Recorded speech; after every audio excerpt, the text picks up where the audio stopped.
Microsoft Outlook. Pengertian: Microsoft Outlook adalah program perangkat lunak yang dikembangkan oleh Microsoft Corporation untuk mengelola email, kalender, tugas, maupun kontak. Fungsi Microsoft Outlook.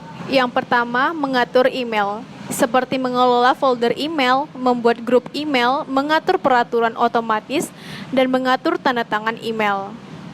Yang kedua, mengatur kalender, seperti membuat janji temu dan acara, membuat rapat, menampilkan jadwal grup, mengirim kalender kepada siapapun via email. Yang ketiga, mengatur tugas, seperti membuat, menghapus, memindahkan, atau mengkategorikan tugas. Yang keempat, mengatur kontak, untuk menampilkan, membuat, serta mengedit kontak dan daftar kontak.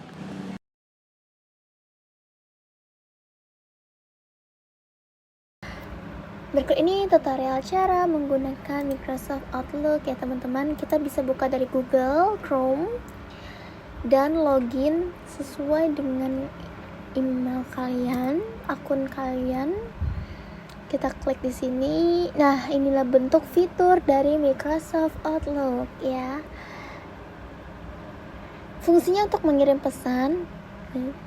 Di sudut sebelah kiri terdapat banyak fitur, bisa people, link, dan juga fitur-fitur yang mendukung dalam Microsoft Outlook tersebut. Dari sini juga ada Microsoft Word, Excel, PowerPoint. Jadi kalian bisa mengirimnya melalui Microsoft Outlook ini, teman-teman.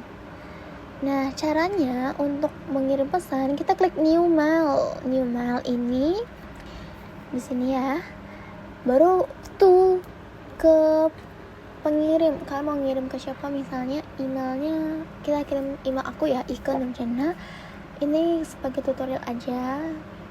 Nah, caranya sama kayak kita ngirim lewat Gmail teman-teman, tetapi lebih permudah fiturnya dan untuk kalian mengirim pesan melalui Microsoft Outlook.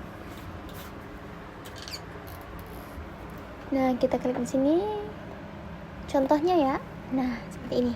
Mengirim pesan untuk seseorang lebih formal atau bisa lebih ke perusahaan. Biasanya perusahaan-perusahaan pakai ini Microsoft Outlook. Baru bawahnya kesan manis, thanks, regard.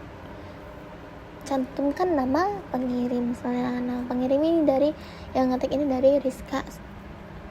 Nah, contohnya seperti ini, thanks and regards, Rizka. Okay. Setelah itu kita kirim seperti pada umumnya email ya teman-teman. Nah, kita klik send di sini. Nah, untuk mengecek gimana sih untuk lebih tepatnya udah masuk belum ya pesanku, kita bisa klik di favorit. Ini terdapat send items. Nah, sini udah tercantum namanya Ika Nurjana. Oke. Sudah masuk ya ke Ika Nurjana. Nah, kita bisa cek pesan sudah terkirim. Nah, teman-teman, sama nih cara menggunakan dengan email, tetapi Microsoft Outlook lebih sempurna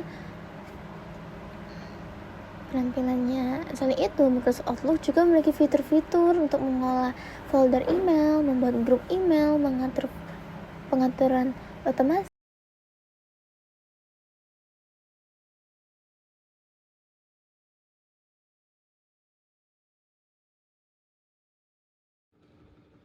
Yang kedua ini kita ada Google Spreadsheet.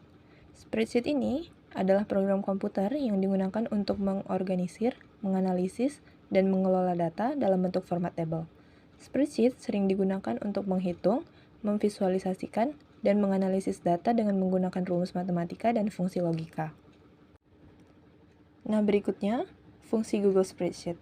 Sebenarnya fungsinya tidak jauh berbeda dengan software Microsoft Excel, seperti untuk membuat, menganalisis, mengurutkan, mengedit, dan meringkas data. Selain itu, fungsinya juga bisa untuk perhitungan aritmatika dan statistik, sehingga bisa membantu menyelesaikan berbagai permasalahan logika dan matematika.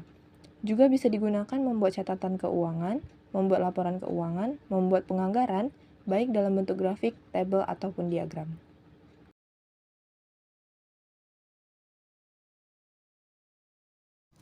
Oke, mula-mula kita di Google, mulailah kita membuka akun. Setelah itu kita akan memilih pilihan spreadsheet. Kita nunggu loadingnya. Memang agak sedikit loading. Oke, kita sudah masuk ke bagian webnya spreadsheet. Marilah kita bukan menambah draft baru. Itu ada tombol tambah di bagian kanan bawah. Setelah itu nunggu beberapa detik. Nah, setelah draft terbaru atau sheet terbaru sudah muncul, seperti yang ada di video, kita mula-mula akan tertampilkan beberapa pilihan yang ada atau fungsi yang ada di spreadsheet. Nah, terutama saya ubah dulu subjeknya menjadi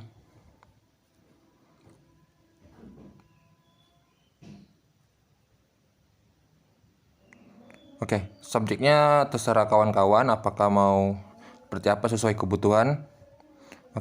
Jadi di sini saya akan menampilkan beberapa bagian atau fungsi yang bisa dipakai kawan-kawan untuk penggunaan spreadsheet. Jadi dari print, dari pengatur huruf, ketebalan huruf dan lain-lain, dan posisi huruf. Nah, selanjutnya kita membuka file.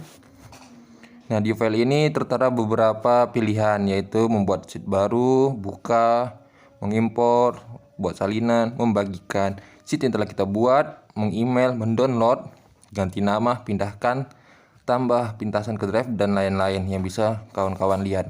Nah, selanjutnya ada edit tampilan, itu sisipkan format.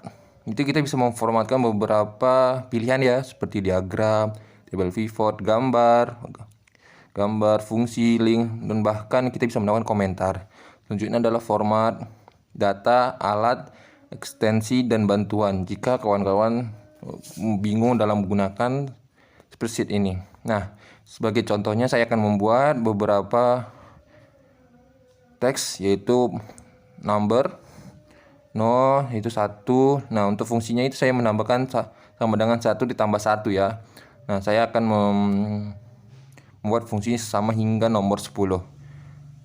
Nah, saya akan mengecilkan row-nya dan saya membuat beberapa huruf menjadi tengah atau center.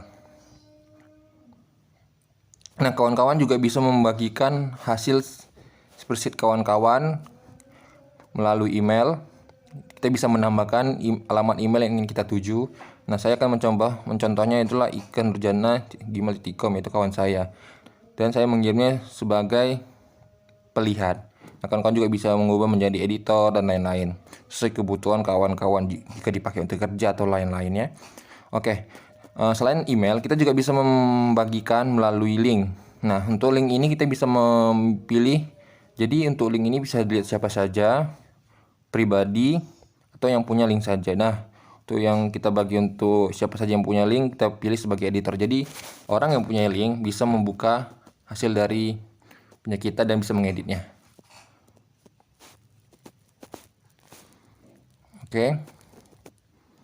Selanjutnya kita sudah memiliki beberapa draft sheet yang telah kita gunakan.